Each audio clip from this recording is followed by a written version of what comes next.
जय श्री कृष्ण। कल के श्लोक में भगवान ने बताया कि जो भक्त मुझे जिस प्रकार से भजन करते हैं, मैं भी उनका इसी तरह भजन करता हूँ।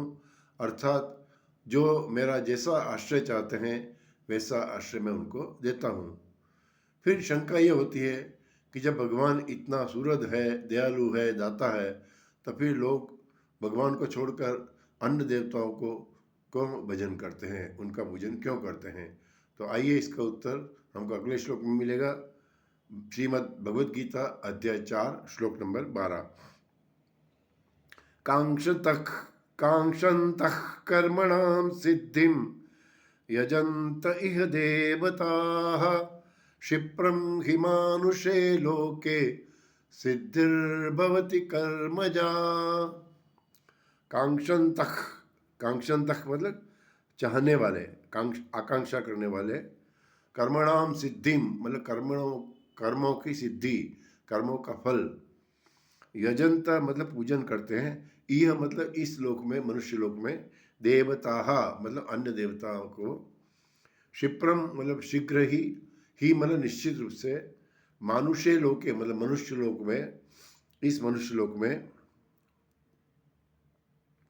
सिद्धिर्भवति सिद्धि होती है। और कर्मजा मतलब कर्मों से उत्पन्न होने वाली। तो इस श्लोक का अर्थ यह हुआ कि इस मनुष्य लोक में कर्मों के फल को चाहने वाले लोग देवताओं का पूजन किया करते हैं, क्योंकि उनको कर्मों से उत्पन्न होने वाली सिद्धि शीघ्र मिल जाती है। मनुष्य बड़ा कामना वाला है, कामना से भरा हुआ है, सकामी है, सकाम करने वाला है, स्वार्थी है। इसलिए उसे संसार के सारे सुख सुविधा उपलब्ध होने चाहिए। इसलिए वो वही कर्म करेगा जिससे उसकी कामना की पूर्ति हो। तो अन्य देवताओं को पूजन इसलिए करते हैं क्योंकि देवता जो है वो दुकानदार है, दुकानदार की तरह है, और जो भगवान है वो माता पिता की तरह है। तो दुकानदार क्या करता है, जैसे शराब की दुकान वाला है, तो लोग बाग शराब लेने आएंगे तो उसको पता है कि उनको नुकसान करेगा, लेकिन उसको पैसे से मतलब है, तो पैसे दे के खूब धड़ल्ले से शराब बेचता है, बीड़ी सिगरेट बेचते हैं। तो उनको लोगों के स्वास्थ्य की या उनकी कोई चिंता नहीं है, उनको तो पैसे से मतलब है।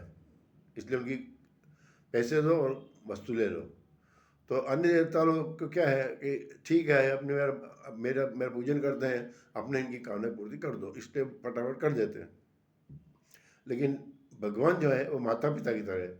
माता पिता जो है वो अपने बच्चों का ये ख्याल रखते हैं कि बच्चों के लिए क्या उचित है और क्या नहीं है उचित। अच्छी चीज़ भी अगर अनुचित है तो उनको नहीं देंगे, और जैसे बीमार हो गए तो कड़वी दवा भी पिला देंगे। तो भगवान जो है वो इस तरह से है। तो इसलिए भगवान ये लोग जो है अपनी कामना की शीघ्र पूर्ति के लिए फटाफट, सबको ये चाहिए बस जल्दी से जल्दी काम हो जाए। तो ऐसी शीघ्र कामना का फल प्राप्त करने के लिए अन्य देवताओं को भजते हैं। और वैसे भी मनुष्य लोग में जो रजसी प्रेम गत्वा कर्म संगीषु जायते, ये 14 अध्याय में कहा है कि जो जब मृत्यु के समय में रजोगुण प्रधान होता है, रजोगुण की वृद्धि होती है, तो वो कर्म संगीषु मतलब कर्म में आसक्ति रखने वाली योनि में, मतलब मनुष्य योनि में जन्म लेते हैं। तो मनुष्य तो कर्म करने के लिए आता है, आसक्ति लेके आता है।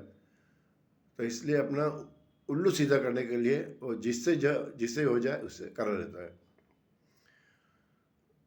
और क्षिप्र में मानुष्य लोके सिद्धिर्भवति कर्मजा। लेकिन 7वें अध्याय भगवान ने भी कहा कि काम में स्थित हत ज्ञान प्रबंधे अन्य देवता, मतलब जो काम से एकदम, कामनाओं से जो एकदम उनका ज्ञान जो है हर लिया गया है, ऐसे लोग जो है वो अन्य देवताओं को पूजते हैं। लेकिन भगवान क्या कहते हैं, यो योम याम याम तनुन भक्त श्रद्धया चित्तमिच्छति तस्य तस्याम चराम श्रद्धाम तामेव विदधाम्य हम।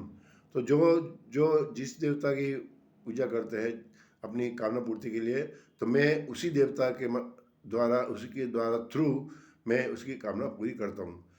इसलिए इस प्रकार से हुआ कि कर्मफल दाता भगवान है, भगवान ही देता है, लेकिन वो देवताओं के द्वारा दिलाता है, ताकि देवताओं की श्रद्धा उनके प्रति बनी रहे।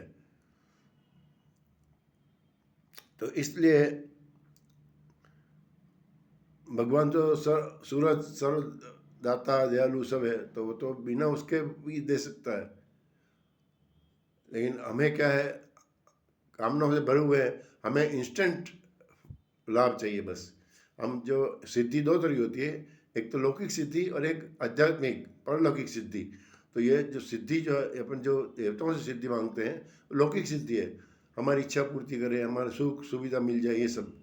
और जो परलौकिक सिद्धि है, वो जो है भगवान से ही प्राप्त होगी, भगवान की भक्ति से ही प्राप्त होगी, इसके अलावा कोई दूसरा चारा नहीं है।